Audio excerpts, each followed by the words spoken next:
Broncos country, it has been a minute since I released my last video. I'm still getting back into the swing of things, but in today's video, we're going to be reviewing and grading each player in the Denver Broncos 2023 draft class, as well as just grading the draft class as a whole.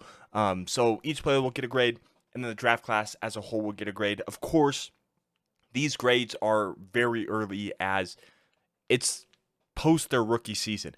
They've only played in the NFL for 1 year. Some of them haven't played yet. Some of them, or indeed most of the players in this draft class, contributed on special teams, which I think gets overlooked when a lot of people are grading this draft. It's like, oh, these guys played a lot on special teams. And yeah, there is, of course, going to be a lot of special teams play when you have other guys at the position and you need to get some playing time. But I do expect them to have an impact soon, but I will be grading and taking into account their ability on special teams, as it is a factor that is constantly overlooked when playing football and grading these players. But before we get into that, as always, I do have to remind you that Jesus is King.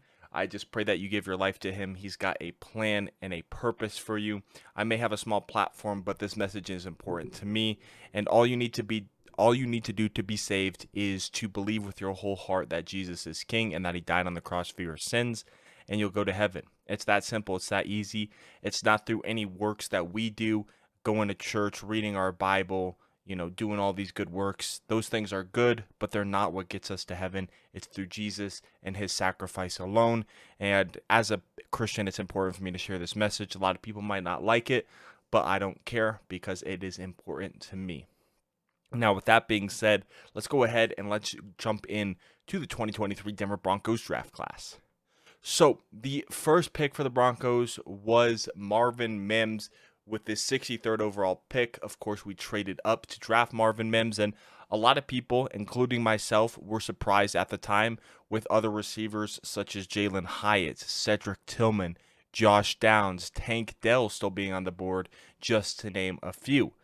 Now, I got the reason why we drafted Marvin Mims. He has that speed, the special teams aspect of it, and I understood why. But, I also, was higher on some of the other guys. But when I was looking back at it after he was drafted, he's much more than a speedster. Sure, his route running can be polished, but, he's got great deep playability. He's going to go jump and catch the ball and bring it down. Good at high pointing the ball. So, there's some traits that you would like to see that route tree develop. And of course, I would like to see him involved more in the offense next year, which we'll talk a little bit more here in just a second. But yeah, Marvin Mims was our first pick after trading up with I believe it was the Detroit Lions.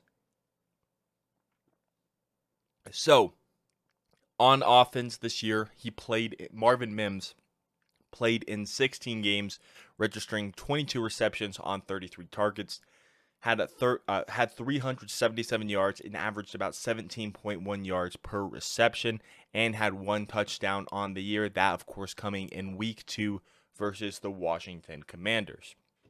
Now, like I said earlier, I would like to see Marvin Mims more utilized in the offense. I feel like, kind of in week 1 wasn't super utilized. Then week 2 we utilized him a lot, and then kind of sort of was used and then wasn't used. I would like to see Marvin Mims used more in next year's offense, whether that be as a slot receiver, whether that be as the Z receiver, the number 2 receiver on the outside. Either way, I would like to see Marvin Mims utilized more next season in the offense, because he provides that big explosive down the field playability, just launching those deep shots down the field. And I think Marvin Mims would be excellent for those, obviously. Utilize that somewhat, throwing the ball to him down the field, but mostly, had a lot of screens thrown to him. But I'd say the main or how he was used mostly was in the special teams department. Of course, played in 16 games on special teams as well. Of course, he missed that one game towards the end of the year. He returned 19 punts for 312 yards and returned 15 kicks for 397 yards and one touchdown, of course, that being in week 3 in that blowout loss to the Miami Dolphins. But Marvin Mims was excellent as a returner, In fact, he was so excellent that he made an all-pro team, and he also made the Pro Bowl. Now, I know Pro Bowl voting is mostly a popularity contest nowadays, but making an all-pro in your rookie season as a return specialist, that is fantastic. And, of course, if you're going to get Marvin Mims involved more on offense, you think, well, is he still going to be utilized as the returner? And I would say, yeah, if he's an all-pro returner and he's become one of the best returners in the NFL, I don't see how you can take him out of that position. Of course, you're going to need to get him more involved on offense, but I don't think you can take away the impact that Marvin Mims provides on special teams. Of course, had that blunder against the Patriots, but he was excellent all season before that. So to me, Marvin Mims provides high upside not only as a returner, but I'm expecting him to have more involvement in the offense next season. But in terms of his rookie season, I'm going to give Marvin Mims a grade of a B. If he played more, maybe could get that a little bit higher. That's not necessarily his fault, but for what he did in his rookie year, I got to give Marvin Mims a B. Next up, with the 67th pick, we selected Drew Sanders, the linebacker from Arkansas. Now, of course, we had back-to-back picks. We had 67 and 68. Of course, the 68th pick was traded to the Lions when we traded up for Marvin Mims. But Drew Sanders was the second linebacker selected in the draft behind Jack Campbell going to the Detroit Lions in the first round. So, pretty good value when you consider that Drew Sanders was the second linebacker selected. To a lot of people, he was, the second best linebacker in the draft. And, I really did like Drew Sanders. A lot of people think he's going to move to an edge rushing position, kind of like Baron Browning did. I could see that, but I do think he's going to stick as an inside linebacker, especially with Josie Jewell hitting free agency this offseason. I do expect Drew Sanders to take over in that starting linebacker role. I expect us to let Josie Jewell walk. Sucks, but I do expect Drew Sanders to take over. Now, in terms of what Drew Sanders did on defense, he played in all 17 games. Now, he didn't play defense for all 17 of those games. He played in special teams and had an impact on special teams. But when he did play defense, he had 13 solo tackles, 11 assist tackles, 24 total tackles, 1 tackle for loss, and I think he had 1 fumble recovery as well. But, Drew Sanders, when he did play defense, it wasn't, I guess, the greatest show of strength. Of course, I don't like to diss and trash talk players because, you never know if they're going to watch. And, obviously they're doing stuff that us as just normal people, I guess, can't do. They made it to the highest level of professional football. But, Drew Sanders struggled a little bit, I guess, when he did play defense, both at linebacker, and he did get some snaps as an edge rusher. Like I said, I do think he's going to play as an inside linebacker. But to me, he did struggle a little bit when playing defense, but he did have an impact on special teams. So for that reason, I'm going to give Drew Sanders a grade of a C-. Now, I do expect Drew Sanders to have an impact next season, as like I said, Josie Jewell, his contract has expired. I do expect us to let him walk in free agency, with us selecting Drew Sanders pretty high in last year's draft. So I think the starting linebackers are going to be Alex Singleton and Drew Sanders. And then who else is going to be at that position? I do expect us to bring back Jonas Griffith and then maybe sign someone in free agency. I don't know. Maybe we bring back Justin Stranad. I don't know, but I do expect Drew Sanders and Alex Singleton to be the 2 starting inside linebackers come week 1 of next season. Next up, with the 83rd pick, we selected Riley Moss, cornerback out of Iowa, and we actually traded in to the 3rd round once again because we had those back-to-back picks, 67, 68. We traded 68 and a couple other picks to trade up for Marvin Mims. Then we selected Drew Sanders. Then we didn't have any more picks on day 2, but we traded back into the 3rd round and selected Riley Moss, the cornerback out of Iowa.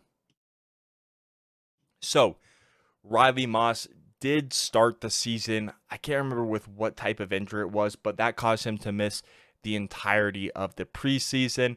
and then was inactive for the first few weeks of the season. Now, Riley Moss, he did get some playing time on defense. He was actually a couple inches away from getting his first interception, but wasn't meant to be.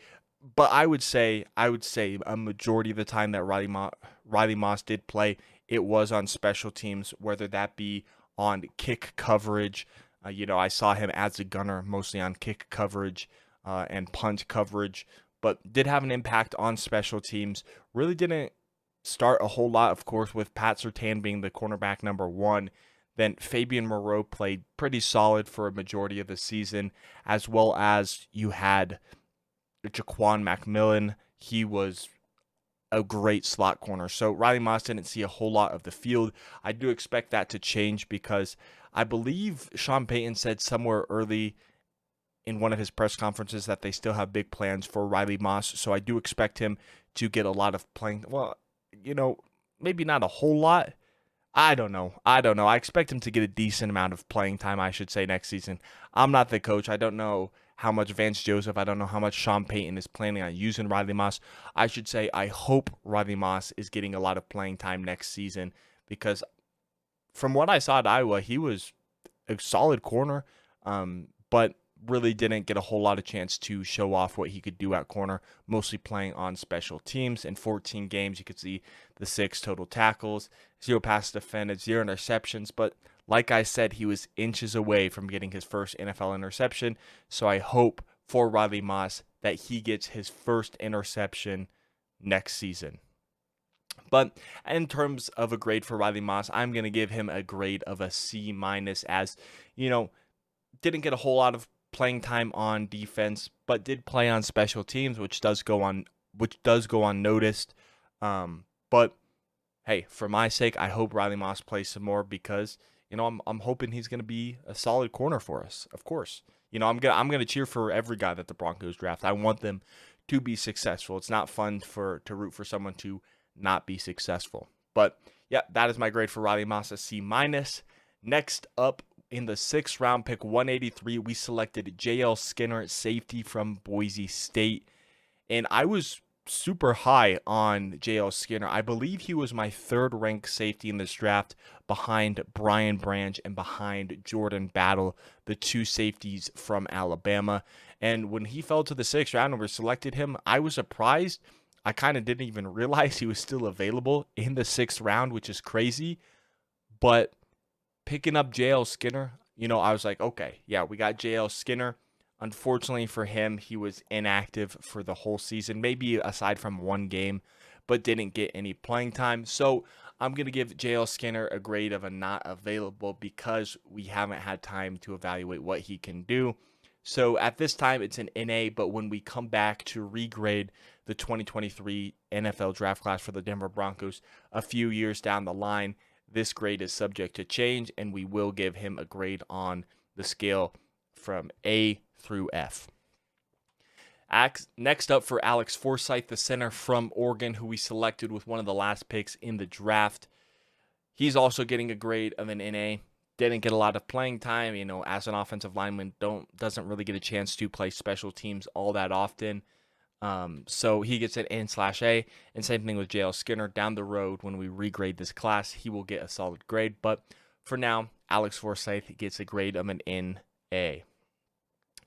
Finally, the overall Denver Broncos 2023 class grade. What am I going to give it? You can see the whole class right there. Marvin Mims, Drew Sanders, Riley Moss, J.L. Skinner, and Alex Forsyth.